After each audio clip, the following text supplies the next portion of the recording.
ভারতে মোস্তাফিজের আইপিএল খেলা নিয়ে বিতর্কের মুখে নানামুখী বক্তব্য, শেষমেশ মোস্তাফিজকে বাদই দিতে হচ্ছে এবং বাদই দেওয়া হলো। তারপর আমরা দেখতে পেলাম নানামুখী নেতিবাচক মন্তব্য, ক্ষোভ, প্রতিক্রিয়া সব কিছু জানানো হয়েছে, কিন্তু দিন শেষে আলোচনাটা গিয়ে ঠেকেছে এটা কি আসলে পাকিস্তানকে যে চশমা দিয়ে ভারত দেখছে সে একই চশমা দিয়ে আসলে বাংলাদেশ কেউ দেখছে কিনা। আমি একটু কথা বলতে চাই, ক্রীড়া সাংবাদিক ফয়সাল তিতুমির আমাদের সঙ্গে যুক্ত হচ্ছেন। ফয়সাল তিতুমির, আপনাকে আমন্ত্রণ জানাচ্ছি এবং ধন্যবাদ জানাচ্ছি আপনি সময়টা দিচ্ছেন। আপনার ক্রীড়া সাংবাদিকতার এই দীর্ঘ কেরিয়ার তো বটেই, একই সঙ্গে গোটা বিসিবি বলছে বাংলাদেশের ক্রিকেটের ইতিহাসে এমন ঘটনা এর আগে কখনো ঘটেনি। আপনার কাছে ছোট করেই সাধারণ মানুষের একটা প্রশ্ন দিয়ে জানতে চাই, যারা আসলে আপনার বিশ্লেষণগুলো শুনতে চান তাদের দিক থেকেই, মানে এটা আসলে মুস্তাফিজকে বাদ দেওয়া হলো নাকি বাংলাদেশকে বাদ দেওয়া হলো? সবচেয়ে বড় কথা হচ্ছে যে ক্রিকেটটা কলুষিত হলো, রাজনীতির কালো থাবা এখানে পড়লো, যেটা সবসময় আমরা মনে করি, আমরা বিশ্বাস করতে চাই, বলি সবসময় যে ক্রিকেটটা বা স্পোর্টস রাজনীতির বাইরে থাকবে, কিন্তু সেটা হলো না। এবং এটা আসলে খুবই দুঃখজনক, কারণ এই আওয়াজটা ধরুন সোশ্যাল মিডিয়ায় উঠতে পারে, দু একজন কেউ একটা প্রতিবাদ জানাতে পারে, হ্যাঁ মোস্তাফিজ আসলে আমরা দেখে নেবো, হুমকি টমকি দিতে পারি, কিন্তু সেটার জন্য একেবারে সরকার পর্যন্ত নড়ে যাবে, তাদের ডিসিশন বদলে ফেলবে, তারা এক মোস্তাফিজকে উইথড্র করে নেবে আইপিএল থেকে। এবং এই কারণেই আরো নানান প্রশ্ন উঠছে, খোদ ভারতের ভেতর থেকে সমালোচনা হচ্ছে। কংগ্রেস রাজনীতিকরা শশী থারুরের একের পর এক টুইট গুলো যদি লক্ষ্য করেন, সেটা তো আসলে স্পষ্টতই বলা হচ্ছে যেটা আসলে পুরোপুরি পলিটিক্যালি মোটিভেটেড। এবং অবশ্যই এখানে ধর্মীয় বিদ্বেষের বিষয়টা তো উঠেই আসে। কিন্তু একই সাথে যেহেতু সামনের মাসেই সেখানে বিশ্বকাপ হতে যাচ্ছে, কিছুক্ষণ আগে বাংলাদেশের যুব এবং ক্রীড়া উপদেষ্টার স্ট্যাটাসটি অনেকের চোখে পড়ার কথা। তিনি সেখানে স্পষ্ট করেই বলেছেন যে তারা আইসিসি কে, বিসিবি যাতে যোগাযোগ করে এবং বাংলাদেশের বিশ্বকাপের ম্যাচগুলো সরিয়ে নেওয়া হয় শ্রীলঙ্কায়, সেই ব্যাপারে তারা কথা বলতে চায়।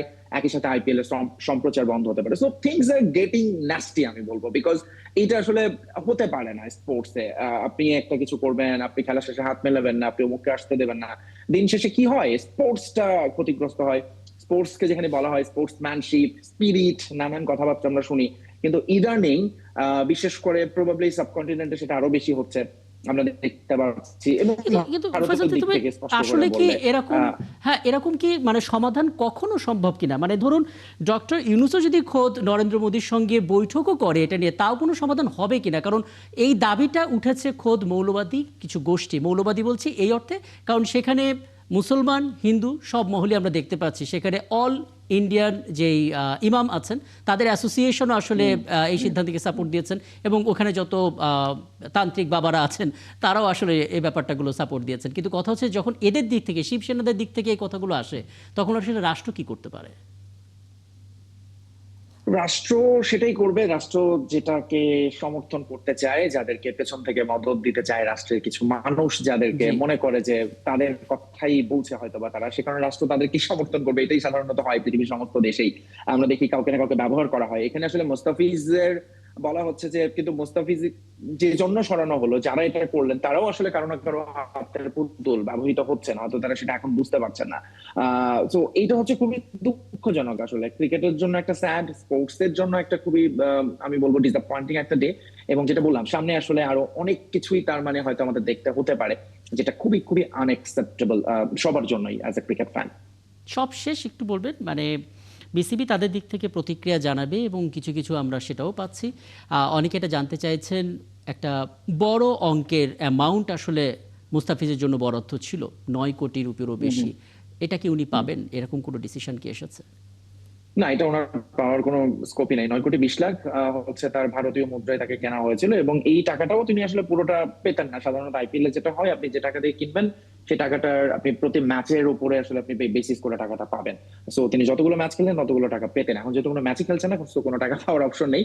এখন বরং সেই টাকাটা কলকাতাকে পেতে গেলে একটা, কারণ ওই টাকাটা এর মধ্যে আইপিএল গভর্নিং কাউন্সিল ডিসবার্স করে নিয়েছে, ফলে আবার তারাই বলছে যে তারা কলকাতা আরেকটা রিপ্লেস বা অন্য কাউকে কিনতে পারে। সেটার জন্য ওই টাকা এখন আসলে কলকাতাকে অপেক্ষা করতে হবে আইপিএল কখন তাদের ওই টাকাটা ফেরত দেয় গভর্নিং কাউন্সিল, সেটা নিয়ে তারা অন্য কাউকে কিনবে। তবে মুস্তাফিজ আসলে হটকেক, কারণ সামনে আইপিএল না হলে পিএসএল এ তাকে ডিরেক্ট সাইনিং করবে কেউ না কেউ, এবং সেখানে তিনি যাবেন।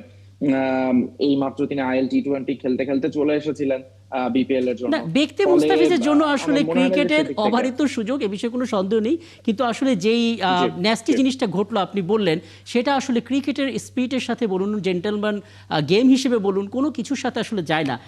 সিরাজুল ইসলাম, ফয়সাল তিতুমির তো দীর্ঘদিন ধরে আসলে ক্রীড়া সাংবাদিকতা করছেন, ওনার বিশ্লেষণটা তো আমরা শুনলাম এবং আপনার কেরিয়ার শুরু হয়েছিল এই স্পোর্টস জার্নালিজম দিয়ে।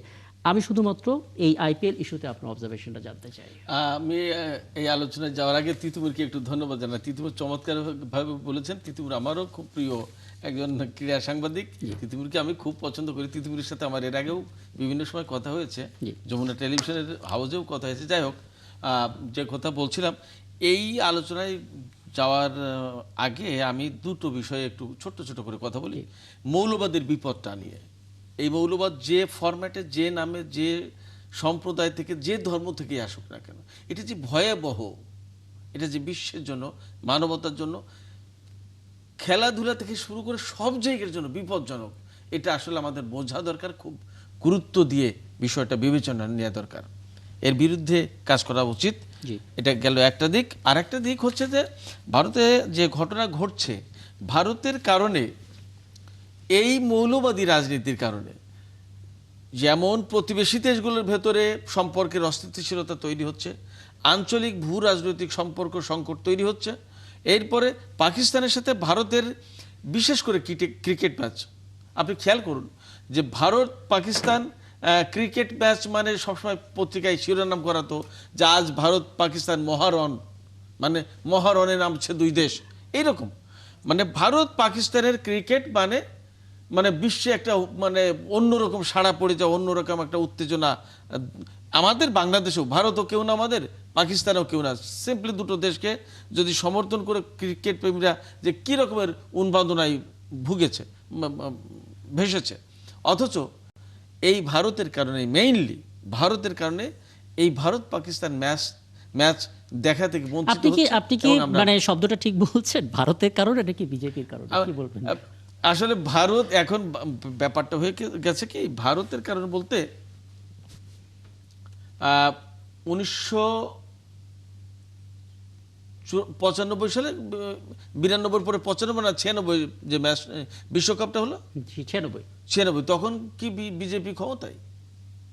মনে হয় না। তখন কংগ্রেস ক্ষমতায় সম্ভবত, যতদূর মনে পড়ে। তখন কিন্তু আপনার নিশ্চয়ই খেয়াল আছে, Bharat Pakistan semifinal match, Eden garden যে ম্যাচটা হয়েছিল, সেখানে কি করেছিল ভারতের দর্শকরা? আগুন জ্বালিয়ে দিয়েছিল। তো সেক্ষেত্রে শুধুমাত্র এটা বিজেপির সাথে না, প্রশ্নটা হচ্ছে যে ওই দেশের দর্শকদের এবং একটা বিরাট সংখ্যক মানুষের মননে এই মৌলবাদ প্রথিত হয়েছে এবং এটা করা হয়েছে। একদম। আমি সবশেষ ফয়সাল তিতুমির আপনার কাছ থেকে একটা মন্তব্য একটু নিতে চাই। মানে আপনি নিজে একজন গণমাধ্যম কর্মী দৃষ্টি দিয়ে একটু বলবেন তাদের গণমাধ্যমগুলো আসলে এই পালে কতটা হাওয়া দিয়েছে, যেটাকে আমরা গদি মিডিয়া বা এরকম বিভিন্ন নাম শুনতে পারি? জি, অনেক হাওয়া দিয়েছে আসলে সত্যিকার অর্থে। এবং মিডিয়াগুলোর এখনকার রিয়াকশনও দেখলে যেন মনে হবে যে দে ওয়ান্টেড ইট, যেটা খুবই আনফরচুনেট। এবং এক্ষেত্রে আসলে ভারতীয় মিডিয়ার প্রায়ই আমরা দেখি গণমাধ্যমের সাংবাদিকতা নীতি নৈতিকতা নিয়ে কথা হয়। আপনারা যে বিষয়ে আলোচনা এবং যে প্রশ্নটা আমাকে করেছিলেন, সেই প্রশ্নটার আমি একটু 30 সেকেন্ড সময় নেবো। সেটা হচ্ছে যে দেখেন, এই সময় কিন্তু রাজনাথ সিং দিল্লিতে গিয়েছেন, জয়শঙ্কর বাংলাদেশে এসেছেন। সো পলিটিক্স কিন্তু দুই দেশ, সেখানে ঠিকই তারা শীর্ষ নেতৃত্ব দেখা করছে, কিন্তু ক্রিকেটে বাংলাদেশে মোস্তাফিজুর রহমানকে সেখানে খেলতে দেওয়া হলো না। এবং এই প্রশ্নটা কিন্তু খোদ ভারত থেকে উঠেছে যে তাদের আসলে ফরেন নীতি, ফরেন পলিসি কারা নেয়, সরকার নেয় নাকি কোনো সংগঠন নেয়, কোনো হিন্দুত্ববাদী সংগঠন নেয়? সো খুবই স্পষ্ট আসলে বিষয়টা। এবং সামনের দিনে আসলে আর কি দেখার অপেক্ষা করতে হবে, সেটা আসলে সত্যি শঙ্কা জাগা নিয়ে। অনেক ধন্যবাদ ফয়সাল তিতুমির আপনার চমৎকার বিশ্লেষণের জন্য।